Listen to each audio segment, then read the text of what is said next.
अस्सलाम वालेकुम friends, world wide information में आप सबको वेलकम। मैं हूं जमाल अब्बासी, आईआर का स्टूडेंट, और आज जिस टॉपिक पर बात करूंगा वो है आईआर का बहुत ही important concept balance of power.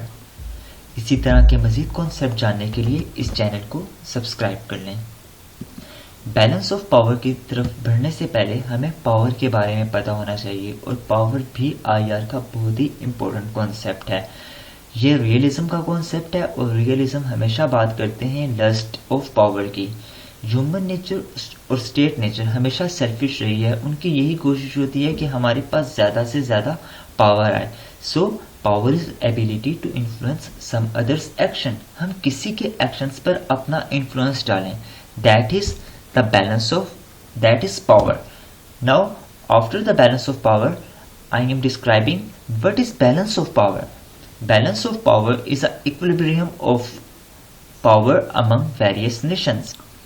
जिसका मतलब आसान लफ्ज़ों में ये है कि पावर की डिस्ट्रीब्यूशन स्टेट्स के दरमियान, अगर दो ग्रुप हैं उनके दरमियान पावर बराबर है, तो that is balance of power. और बैलेंस ऑफ पावर का इम्पोर्टेंट फीचर ये है कि ये वॉर को अवॉइड करता है, वॉर को रोकता है।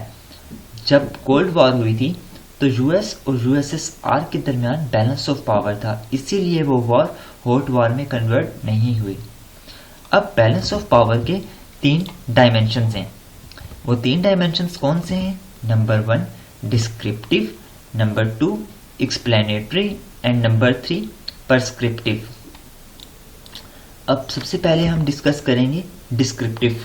डिस्क्रिप्टिव में लफ्ज़ से ही पता चल रहा है डिस्क्राइब करना, बैलेंस ऑफ पावर को डिस्क्राइब करना किस टाइम पीरियड के दरमियान। तो बैलेंस ऑफ पावर यूज करके डिस्क्राइब करना एक गिवन टाइम पीरियड में पावर की डिस्ट्रीब्यूशन कैसे थी। इट मींस डिस्क्राइब में हमेशा कैसा था या कैसा है, हम इस चीज को नजर में रख के डिस्क्राइब करते हैं। So in English, describe the distribution of power among states in a particular period of international relations. अब बैलेंस ऑफ पावर को डिस्क्राइब कैसे किया जाए, उसके लिए 3 टर्म्स हैं। एक multipolarity, multipolar system, number 2 bipolarity, and number 3 is unipolar system.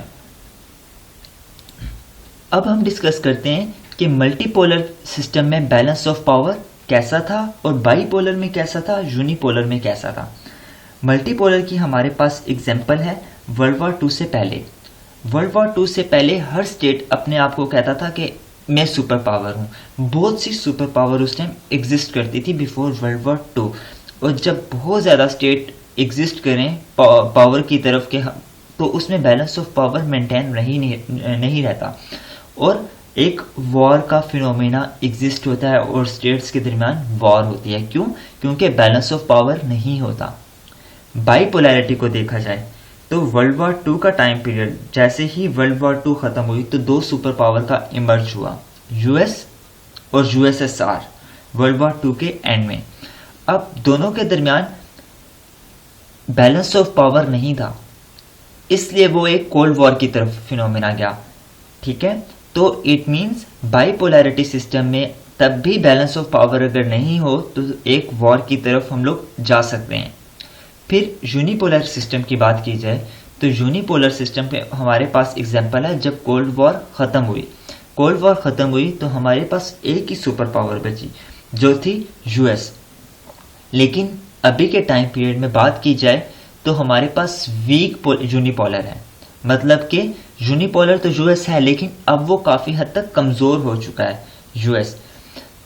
तो तब तक वॉर नहीं होती जब तक बैलेंस ऑफ पावर हो। जैसे ही बैलेंस ऑफ पावर डिस्टर्ब होता है तो वॉर होती है। जब कोल्ड वॉर का टाइम पीरियड था तो उस टाइम बैलेंस ऑफ पावर था यूएस और यूएसएसआर के दरमियान, तो उस टाइम वॉर नहीं हुई थी। बाईपोलैरिटी सिस्टम में कोल्ड वॉर क्यों हुई थी? क्योंकि बैलेंस ऑफ पावर नहीं था। मल्टीपोलैरिटी में बैलेंस ऑफ पावर नहीं था। ये है डिस्क्रिप्टिव नेचर जो मैंने आपको बताई है, डिस्क्रिप्टिव बैलेंस ऑफ पावर। इसके बाद आती है एक्सप्लेनेटरी। एक्सप्लेनेटरी में हम बताते हैं कि वैसा क्यों था, कोल्ड वॉर के दरमियान जो वॉर हुई वो क्यों हुई, मल्टीपोलैरिटी में वॉर क्यों हुई। तो जो एक्सप्लेनेटरी है इसमें हम एक्सप्लेन करते हैं कि वैसा क्यों है, किसी भी फीचर को एक्सप्लेन करना। स्टेबिलिटी है तो स्टेबिलिटी क्यों है, वॉर है तो वो वॉर क्यों है। So it means a concept that explain the certain feature of international system. और रियलिस्ट एक्सप्लेन करते हैं बैलेंस ऑफ पावर को। ये जो सबसे पहले मैंने बात बताई थी कि रियलिज्म का कॉन्सेप्ट है बैलेंस ऑफ पावर। पावर की बात हमेशा रियलिज्म करते हैं, रियलिस्ट करते हैं। तो केनेथ वॉल्ट्ज जो थे रियलिस्ट के, वो आर्ग्यू करते हैं कि there is a relationship between balance of power and stability of international system. International system में बैलेंस ऑफ पावर और स्टेबिलिटी के दरमियान में एक रिलेशन है। और वो ये भी कहते हैं international system will be stable. International system stable होगा कब, when international system is balance. जब इंटरनेशनल सिस्टम बैलेंस होगा तो इट मीन्स वर्ल्ड जो है वो एक स्टेबिलिटी में होगी। स्टेबिलिटी से मुराद कि कोई वॉर नहीं होगी। और जैसे ही पावर डिसबैलेंस होगी, बैलेंस ऑफ पावर डिसबैलेंस होगी, तो वॉर की एग्जिस्टेंस होगी। क्यों? क्योंकि इंटरनेशनल सिस्टम जो है वो इम्बैलेंस हो जाता है, अनबैलेंस हो जाता है। और इसकी बेस्ट एग्जांपल जो हमारे पास आती है कोल्ड वॉर। क्यों? क्योंकि कोल्ड वॉर वो वॉर थी जो हॉट वॉर में कन्वर्ट नहीं हुई, बिकॉज स्टेबल एरा, स्टेबिलिटी थी उस टाइम। स्टेबिलिटी किन के दरमियान में थी? दो स्टेट्स के दरमियान में थी, यूएस और यूएसएसआर। इससे पहले क्या था हमारे पास? अनबैलेंस था, बैलेंस ऑफ पावर डिस्टर्ब थी, तभी वॉर होती रही। जैसे ही कोल्ड वॉर हुई एक स्टेबिलिटी आ गई, स्टेबल एरा उसको कहा जाता है। फिर number third point is prescriptive dimension. Prescriptive prescribe से निकला है। जैसे एक डॉक्टर प्रिस्क्राइब करता है ना कि भाई आपने ये मेडिसिन लेनी है, इसी तरह प्रिस्क्रिप्टिव डायमेंशन हमें बताती है बैलेंस ऑफ पावर काम कैसे करती है। So balance of power work as a guide in foreign policy या foreign policy making at a nation state. अब ये हमें बताती है कि एक फॉरेन पॉलिसी कैसे बनानी है, प्रिस्क्राइब करना। अगर मैं इसको और आसान समझाऊं तो आप ऐसे देख लें, एक स्टेट की ज़रूरत है बैलेंस ऑफ पावर को मेंटेन रखना। क्यों? कि जब बैलेंस ऑफ पावर डिस्टर्ब होगा तो दूसरा स्टेट उसको थ्रेट करेगा। तो हर मुल्क की कोशिश होती है कि वो बैलेंस ऑफ पावर को मेंटेन करे। प्रिस्क्रिप्टिव से मुराद यही कि जैसे ही डिस्टर्ब होगा तो वॉर का फिनोमेना एग्जिस्टेंस में आएगा। तो ये हमें प्रिस्क्राइब करती है कि भाई बैलेंस ऑफ पावर मेंटेन करो। एग्जाम्पल देखी जाए तो इंडिया ने न्यूक्लियर टेस्ट किए, इंडिया एक न्यूक्लियर पावर बना 1974 में। तो बैलेंस ऑफ पावर, ये रीजन की बात कर रहा हूँ, पाकिस्तान और इंडिया के कॉन्टेक्स्ट में 1974 में जैसे ही बैलेंस ऑफ पावर डिस्टर्ब हुआ। क्यों? क्योंकि इंडिया एक न्यूक्लियर स्टेट बन गया, तो पाकिस्तान को उससे थ्रेट फील हुआ। अब पाकिस्तान ने अपना बैलेंस ऑफ पावर मेंटेन करना था, तो पाकिस्तान ने भी न्यूक्लियर प्रोग्राम स्टार्ट किया और पाकिस्तान भी एक न्यूक्लियर स्टेट बन गया 1998 में। सो इस बात से आप समझ गए होंगे कि ये हमें प्रिस्क्राइब करती है। इसने हमें बताया जैसे ही बैलेंस ऑफ पावर डिस्टर्ब हुआ तो हमें एक थ्रेट फील हुआ कि भाई पाकिस्तान को भी अब बैलेंस ऑफ पावर मेंटेन करने की ज़रूरत है, एक न्यूक्लियर स्टेट बनने की ज़रूरत है। अब जब इंडिया न्यूक्लियर टेस्ट किया तो उस टाइम हमारे अंदर, पाकिस्तान के अंदर एक फियर था न्यूक्लियर का कि वो हम पे न्यूक्लियर अटैक कर सकते हैं। बैलेंस ऑफ पावर डिस्टर्ब था, लेकिन जैसे ही पाकिस्तान ने भी अपने न्यूक्लियर टेस्ट किया और पाकिस्तान भी एक न्यूक्लियर स्टेट डिक्लेयर किया गया 1998 में, तो बैलेंस ऑफ पावर मेंटेन होगी। उसके बाद पाकिस्तान को ये फियर नहीं रहा और ना ही इनके दरमियान में कोई वॉर की ऐसी अब टेंशन है कि भाई इंडिया हम पे अटैक करेगा या इंडिया ये सोचे कि पाकिस्तान इंडियन पे अटैक करेगा। फिर आते हैं evolution of balance of power, कि बैलेंस ऑफ पावर की एवोल्यूशन कैसे हुई। हम बातें तो कर रहे हैं, लेकिन ये कॉन्सेप्ट इवॉल्व कहाँ से हुआ। पहले बात करेंगे, ये जो कॉन्सेप्ट था बैलेंस ऑफ पावर का, वो तकरीबन 16 से 19 सेंचुरी के दरमियान इवॉल्व हुआ, और हुआ भी कहाँ से? यूरोप से। अगर फर्स्ट डॉक्ट्राइन देखी जाए जो बर्नार्डो ने दी थी 1449 से 1514 तक। ये फर्स्ट डॉक्ट्राइन थी बैलेंस ऑफ पावर की।